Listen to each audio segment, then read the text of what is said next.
شروع اللہ کے نام سے جو نہایت مہربان رحم والا ہے۔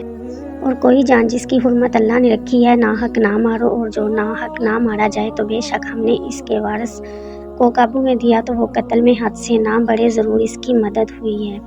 اور یتیم کے مال کے پاس نہ جاؤ مگر اس راہ سے جو سب سے بلی ہے، یہاں تک کہ جب وہ اپنی جوانی کو پہنچے، اور عہد پورا کرو، بے شک عہد سے سوال ہونا ہے، اور ماپو تو پورا ماپو، جو برابر ترازو سے تولو، یہی بہترین ہے اور اس کا انجام اچھا ہے۔ اور اس بات کے پیچھے نہ جاؤ جس کا تجھے علم نہیں، بے شک آنکھ اور کان اور دل ان سب سے سوال ہونا ہے۔ اور زمین میں اتراتے نہ پھرو، بے شک ہرگز زمین نہ چیر ڈالے گا اور ہرگز بلندی میں پہاڑوں کو نہ پہنچے گا۔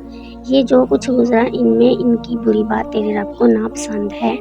یہ ان وحیوں میں سے ہے جو تمہارے رب نے تمہاری طرف بھیجی، حکمت کی باتیں۔ اور اے سننے والے، اللہ کے ساتھ دوسرا خدا نہ ٹھہرا کہ تو جہنم میں پھینکا جائے گا، تانا پاتا، دھکے کھاتا۔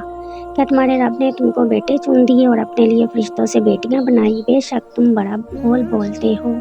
اور بے شک ہم نے اس قرآن میں طرح طرح سے بیان فرمایا کہ وہ سمجھے، اور اس سے انہیں نہیں برتی مگر نفرت۔